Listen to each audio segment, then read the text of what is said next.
Well, hi, everybody, and welcome to NAUI's Dive Team Report. I'm your host, Greg Martin. You know, marine conservation should be one of, if not the key reason for being a diver.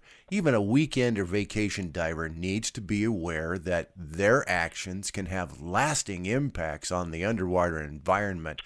Well, a few years back, I ran across a book that has kind of become, it's first off, it's a favorite of mine, and it's become a bit of my Bible. Yeah, absolutely. When it comes to the conservation of our underwater world. It's called simply Marine Conservation for the 21st Century by Hilary Viders, who is joining us this week on the NAUI podcast. And I want to say, thanks for taking the time to join us. Oh, it's my pleasure. I'm so happy to be able to do this. Well, talk a little bit about my favorite book here, Marine Conservation. Where did this book come from? First, I just want to comment on what you said introducing this. You said that divers, they want to dive because they are involved in conservation. I'm not sure that's entirely true. I think it's the other way around. I think that the general public does not appreciate how concerned and committed divers are to conservation. It's when you become a diver and you are there firsthand that you realize, oh my God, this is such a privilege. You literally have a front row seat in the greatest vista on this planet. And then I think innately you develop a sense that we need to preserve and protect. So I believe that the diving really enhances any other thoughts you might have had beforehand, but it really, really emphasizes because you're there. It's a front row seat. And it's just so magnificent. So for many years, when I learned to dive, I did a lot of traveling. I was very fortunate. I was writing for a number of dive magazines and publications, and I got to travel and see so many beautiful dive sites. And I had the pleasure of working with some of the top marine scientists of the time. For example, Dr. Jeannie Clark, Dr. Sylvia Earle, the people at NOAA, the people in Florida at the National Marine Sanctuary. And we all were discussing the problems that are inherent in our marine environment. And I would see it myself. I had a few favorites in the Caribbean, and I'd go back there every single year. And without fail, I would see changes. I would see increased degradation. I'd see very weak, dying, and dead coral. I would start to see more and more pollution, not just on the beaches, but underwater. I found it very alarming. And I also had done a lot of research on issues like global warming and how that impacts our world's oceans. And I got to the point where I said, we really need more material, more books. We have to sort of sound the clarion call to people everywhere how important it is that we all adopt a sense of stewardship. And the best way to do that is to understand everything about the marine environment. I believe it was Jacques Cousteau who said, you protect what you love, and that's so true. Oh, definitely. And you love what you can't protect and love if you don't really understand it and understand how fragile it is.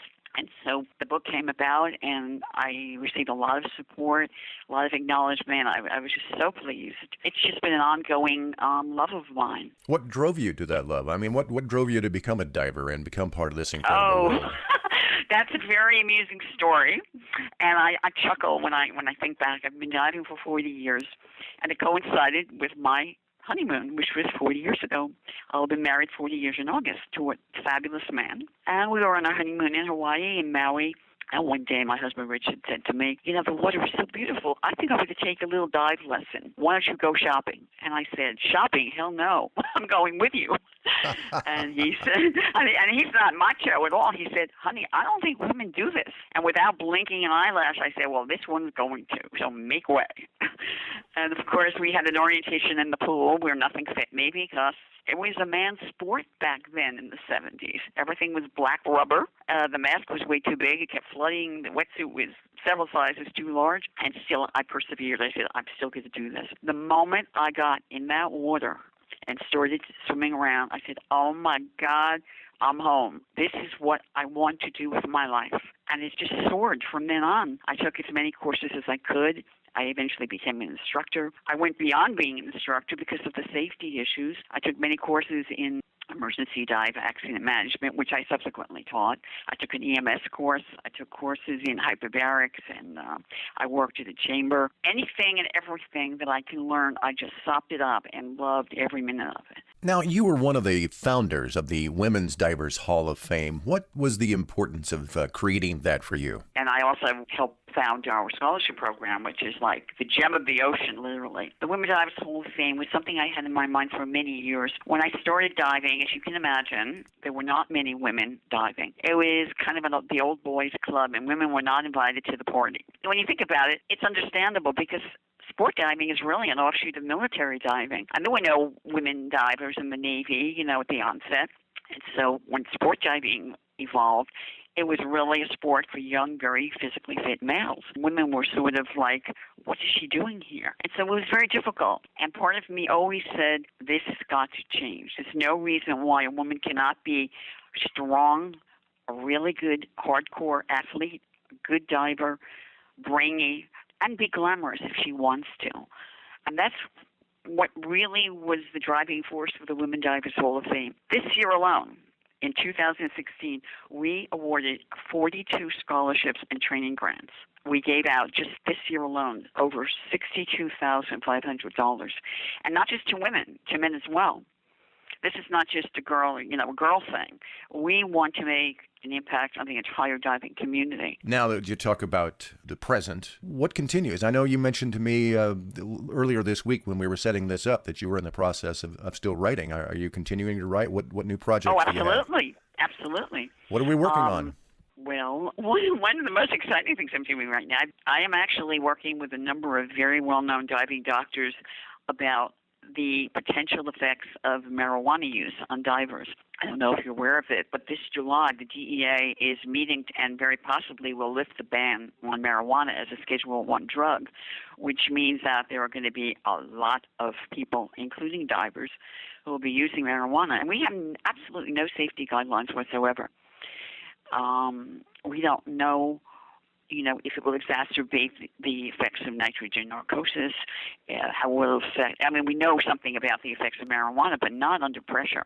Well, I guess all I can say is, Hillary, just keep doing the things that nobody else does, and you're going to be fine. Oh, I hope so. Maybe. Here's to another 40 years. There you go. I want to say thanks again for spending some time with us, and we will kind of keep an eye on what you're into from here on out. Oh, thank you. It is certainly my pleasure. If you have an interest in learning about the underwater world, please check out a diving program at your local NAUI dive shop or check out NAUI.org. And again, we say thank you to Hillary Viders for spending some time with us this morning. And that's this episode of NAUI's Dive Team Report. I'm Greg Martin. Thanks for listening. I'll see you underwater.